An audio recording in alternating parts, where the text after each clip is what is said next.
తాకట్లో ఉన్న మీ బంగారాన్ని విడిపించి ఆ రోజు ధరకే కొనబడుతుంది ఆచారి గోల్డ్. వైఎస్ వివేకానంద రెడ్డి కేసులో Kadapa YSRCP MP YS Avinash Reddy bail రద్దు చేయాలంటూ సిబిఐతో పాటు వైఎస్ వివేకానంద రెడ్డి కూతురు సునీత సుప్రీంకోర్టుకు వెళ్లారు. ఈ నేపథ్యంలో సుప్రీంకోర్టులో బెయిల్ రద్దు అంశంపై ఇవాళ విచారణ జరిగింది. ఈ విచారణ సందర్భంగా వైఎస్ వివేకానంద రెడ్డి కూతురు సునీత తరపున తెలుగుదేశం పార్టీ లాయర్ సిద్ధార్థ్ లూత్రా వాదనలు వినిపించారు. ఇటీవల లిక్కర్ కేసులో యాంటిసిపేటరీ బెయిల్ విషయంలో ఏపీ హైకోర్టులో సిట్ తరపున కూడా సిద్ధార్థ్ లూత్రా మిథున్ రెడ్డికి వ్యతిరేకంగా వాదనలు వినిపించినటువంటి నేపథ్యం.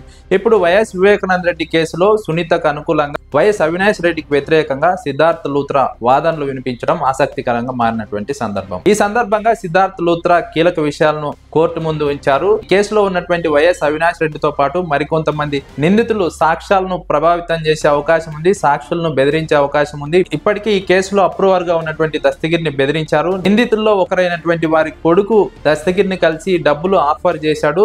ఈ నేపథ్యంలో వైఎస్ అవినాష్ రెడ్డి బయట ఉంటే సాక్షులను ప్రభావితం చేసే అవకాశం ఉంది కాబట్టి వైఎస్ అవినాష్ రెడ్డి బెయిల్ రద్దు చేయాలంటూ సుప్రీంకోర్టులో సిద్ధార్థ్ లూత్రా వాదనలు వినిపించడం జరిగింది. ఈ సందర్భంగా సుప్రీంకోర్టు కీలక వ్యాఖ్యలు చేసింది. వైఎస్ అవినాష్ రెడ్డి బెయిల్ రద్దు అంశంపై నిర్ణయం తీసుకునే ముందు 3 అంశాలపై సిబిఐ స్పష్టతనివ్వాలని కోరింది. ఆ 3 అంశాలపై స్పష్టతనిచ్చిన తర్వాత వైఎస్ అవినాష్ రెడ్డి బెయిల్ రద్దు చేయాలా వద్దా అనే నిర్ణయం తీసుకుంటామంటూ సుప్రీంకోర్టు కీలకంగా వ్యాఖ్యానించింది. ప్రధానంగా 3 అంశాలపైన సిబిఐ నుంచి సుప్రీంకోర్టు స్పష్టత కోరింది. అందులో మొదటిది, వైఎస్ వివేకానంద రెడ్డి హత్య కేసులో విచారణ కొనసాగించడం ఇంకా అవసరమా లేదా అనే అంశంపైన సిబిఐ స్పష్టత ఇవ్వాలని కోరింది. దీంతో పాటుగా వైఎస్ వివేకానంద రెడ్డి వద్ద పిఏగా పనిచేసినటువంటి కృష్ణారెడ్డి గతంలో సిబిఐ అధికారి రామ్ సింగ్ పైన కడపలో పోలీసులకు ఫిర్యాదు చేయడం జరిగింది. రామ్ సింగ్ తనను బెదిరించారు, వేధించారు. వైఎస్ అవినాష్ రెడ్డితో పాటు మరికొందరు పేర్లు ఈ కేసులో చెప్పాలంటూ తనను వేధించారంటూ పిఏ కృష్ణారెడ్డి పోలీసులకు ఫిర్యాదు చేసినటువంటి నేపథ్యంలో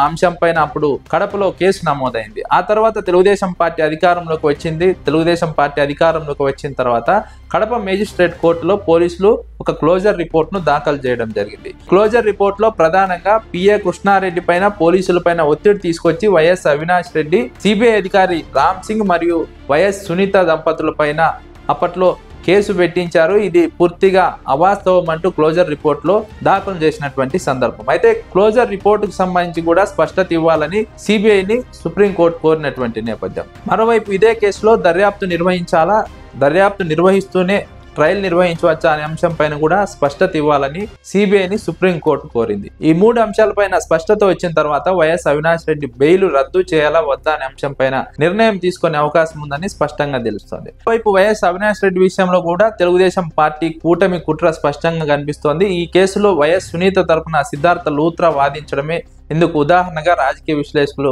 అభిప్రాయపడుతున్నారు. ఇటీవల లిక్కర్ కేసు విషయంలో మిథున్ రెడ్డి అరెస్ట్ అవ్వకుండా యాంటిసిపేటరీ బెయిల్ పైన హైకోర్టులో విచారణ జరిగినప్పుడు ప్రభుత్వం తరపున అంటే సిట్ తరపున సిద్ధార్థ్ లూత్రానే వాదనలు వినిపించారు వైఎస్ఆర్సీపీ ఎంపీ మిథున్ రెడ్డికి వ్యతిరేకంగా. ఇప్పుడు వైఎస్ఆర్సీపీ మరో ఎంపీ వైఎస్ అవినాష్ రెడ్డికి వ్యతిరేకంగా కూడా సుప్రీంకోర్టులో బెయిల్ రద్దు అంశంపై సిద్ధార్థ్ లూత్రా వాదనలు వినిపించడం వెనుక ఈ కేసులో కూడా తెలుగుదేశం పార్టీ కుట్ర పన్నుతోంది. వైఎస్ అవినాష్ రెడ్డి లక్ష్యంగా కుట్ర చేస్తోందనే వాదన బలంగా వినిపిస్తున్నటువంటి సందర్భం.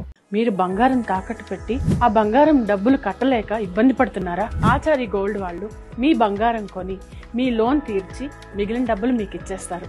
ఇంకెందుకు ఆలస్యం? ఆచారి గోల్డ్ ఈ నెంబర్స్ కి కాల్ చేయండి.